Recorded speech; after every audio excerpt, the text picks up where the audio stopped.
So we're going to talk about apps and extensions. Now, apps are basically like a link to another web page. If you're not on a Chromebook, you probably have a rainbow colored 9 square up here in the corner. I'm on a Chromebook, so my 9 square is down here at the bottom.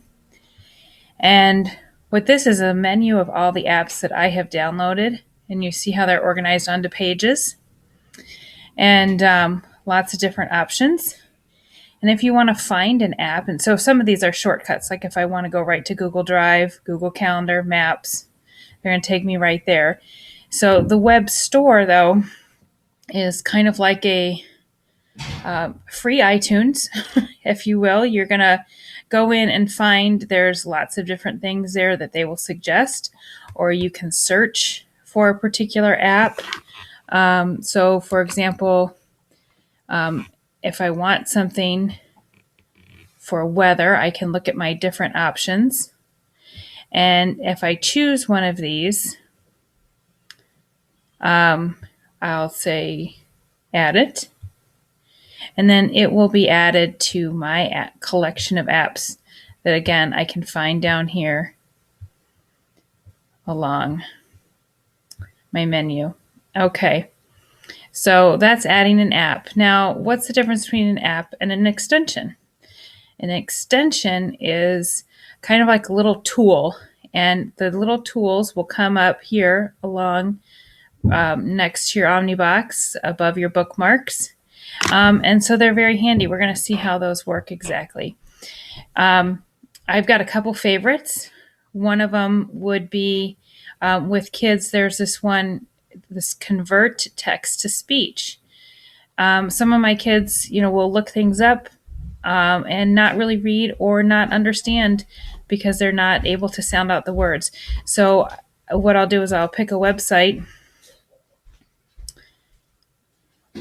And so if I've had the kids put this on to their extensions, when they go to something that they want to learn more about, if they'll tap on this convert text to speech, and then they have the option to highlight that. Do you ever have trouble finding a particular book or resource in your school library? It's okay if you do. Most libraries have tons of books, and librarians are there to help you find the things you need. If you think your school library has a lot of books, though, wait until... Okay, so you can see the cadence isn't perfect, but it gives you an idea. Now, this one happens to be a website that also has a built-in text-to-speech option, but there are certainly a lot out there that aren't. And even just like Wikipedia, for example, if we were to go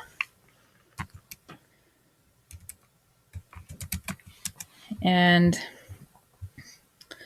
see what's trending today in English. And okay, so here's the featured article. Great, Rihanna. Okay, or in the news.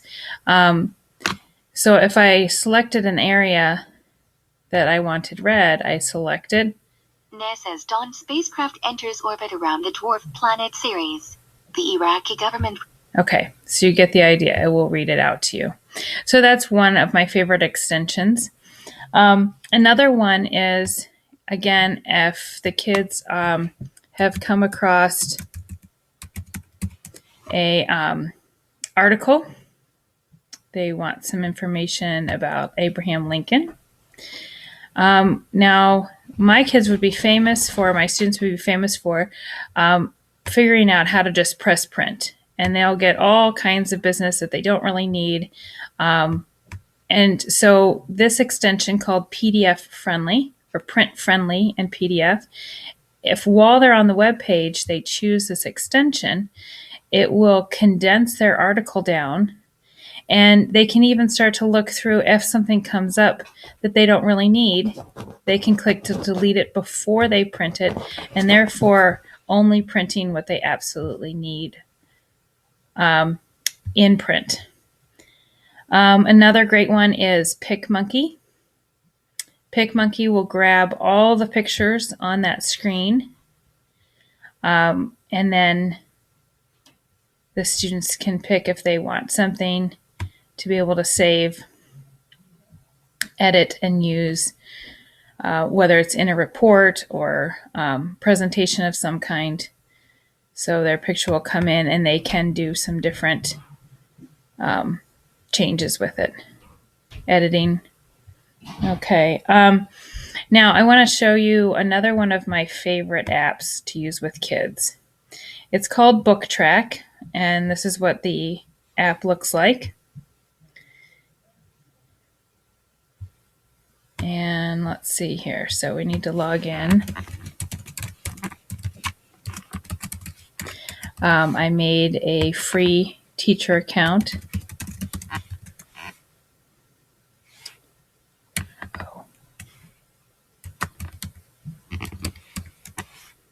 Okay, so with BookTrack, now it's not just books that are read to you, but they also have ambient sound. So that's sort of the sound that makes the background noise of the story.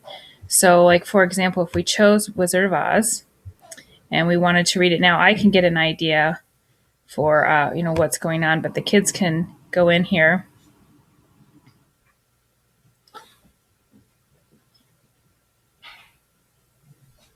And so it can read the book out loud to them, but they're going to read following this. And you can hear the background noise. Now, what's even cooler about BookTrack is they can actually create. So my students can take a body of work. They can write a story. They can paste it into here right from their docs, and then they can add sound to go along. So they choose a line, choose what sound they want to go with it from a bank of thousands of options, or they can even create their own sound, and then they can publish it.